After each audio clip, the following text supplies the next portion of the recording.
नमस्कार दर्शक बंधुगण आज मुझे वीडियो कहने जब आपने भी पीएम किसान योजनार हिताधिकारी ताल आपन बहुत बड़ खुशी खबर आसला एवं जना पड़ा जे आपने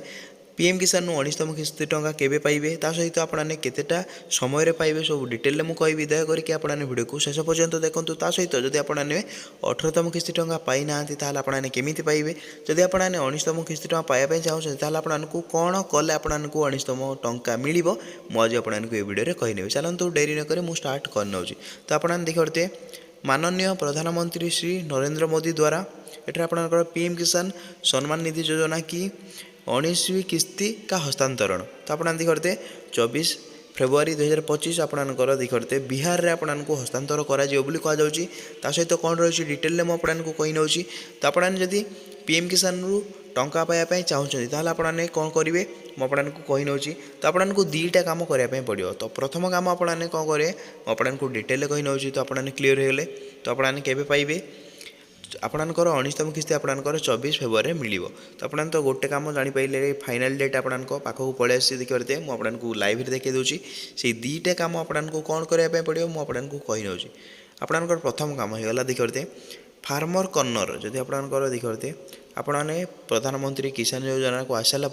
एक ऑप्शन देखा मिल फार्मर कर्नर तो से फार्मर कर्नर आपणकर प्रथम कम आपण को जदि से गोटे कम करना आपको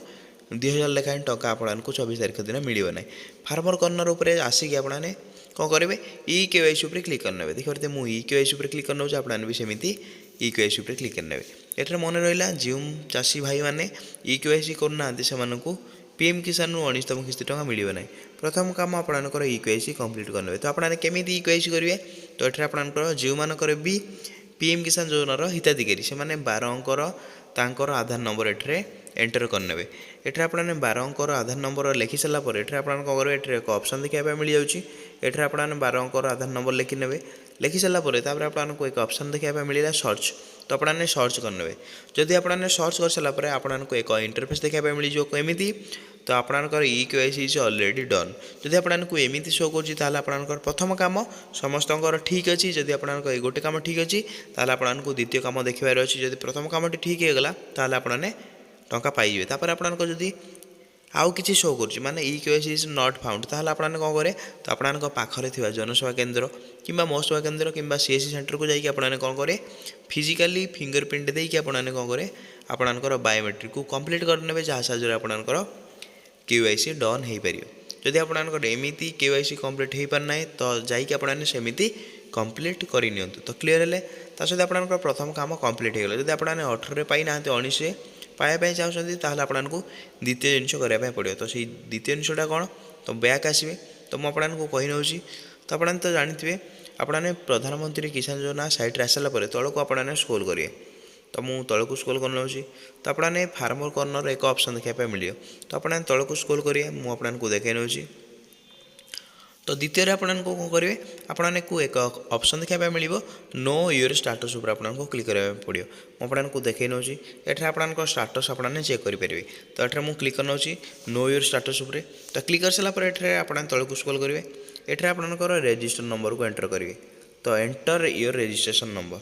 तो आपने रजिस्ट्रेशन नंबर को एंटर कर सारापर आपने कैप्चा को देदेवे तो कैप्चा कौन रही तो आपंकर कैप्चा देदेवे कैप्चा को दे सारापर आपने कौन करेंगे गेट ओटीपी उपर क्लिक करने गेट ओटीपी उपर क्लिक करने जो मैंने भी रजिस्ट्रेशन नंबर आपंकर मन ना कि आपने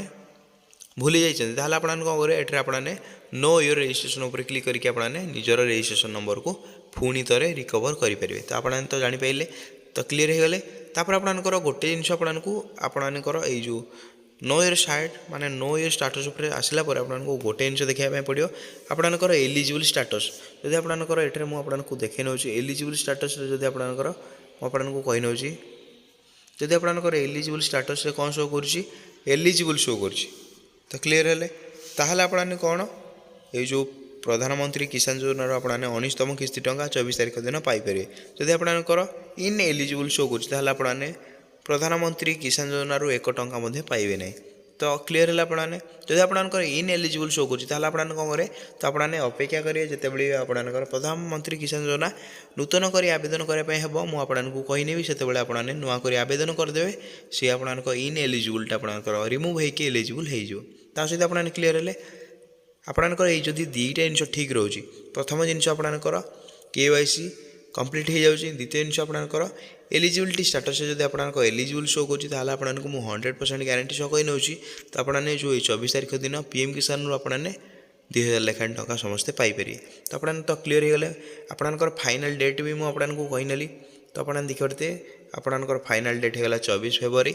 ଆପଣଙ୍କୁ PM କିଷାନରୁ କେତେ ଟଙ୍କା ମିଳିବ? 2000 ଲେଖାଏଁ ସମସ୍ତ ଯୋଗ୍ୟ ହିତାଧିକାରୀକୁ ଟଙ୍କା ମିଳିଯିବ। ତ କ୍ଲିୟର ହେଇପାରିଲେ। ତା ସହିତ ଆପଣଙ୍କର ଟାଇମ୍ ରହୁଛି, ମୁଁ ଆପଣଙ୍କୁ କହି ନେଉଛି ଆପଣଙ୍କର ଟାଇମ୍। ତ ଆପଣଙ୍କୁ ଯେତେବେଳେ ମନ୍ତ୍ରୀ ବିହାରକୁ ଗସ୍ତ କରିବେ ସେତେବେଳେ ଆପଣଙ୍କର ଟାଇମ୍ ରହିଲା, ଟାଇମ୍ ଆପଣଙ୍କର 5:30 5:30ରେ ଆପଣଙ୍କୁ ଟଙ୍କା ଦେଖିବା ପାଇଁ ମିଳିଯିବ। ସମସ୍ତ ଆକାଉଣ୍ଟକୁ 2000 ଲେଖାଏଁ ଟଙ୍କା ହସ୍ତାନ୍ତର ହେବ ବୋଲି କୁହାଯାଉଛି। ତ ଆପଣଙ୍କୁ ଯଦି ଭିଡ଼ିଓଟି ଭଲ ଲାଗିଲା ତାହେଲେ ଆପଣଙ୍କୁ କ'ଣ କରିବେ? ଭିଡ଼ିଓକୁ ଲାଇକ୍ କରିବେ, ଚ୍ୟାନେଲରେ ଆପଣମାନେ ନୂଆ ଆସିଲେ ଚ୍ୟାନେଲକୁ ସବସ୍କ୍ରାଇବ୍ କରିଦେବେ। ତା ସହିତ ଆପଣଙ୍କର ଯାହା ବି PM କିଷାନକୁ ନେଇକି ଯଦି ଆପଣଙ୍କର ପ୍ରୋବ୍ଲେମ୍ ଅଛି ଆପଣମାନେ କମେଣ୍ଟ ସାହାଯ୍ୟରେ ଜଣାନ୍ତୁ, ଆମେ ଚେଷ୍ଟା କରିବୁ ଆପଣଙ୍କର ପ୍ରୋବ୍ଲେମକୁ ସଲ୍ଭ କରିବା ପାଇଁ। ଭିଡ଼ିଓଟି ମୁଁ ଏଇଠି ଏଣ୍ଡ କରିନେଉଛି। ଜୟ ଜଗନ୍ନାଥ।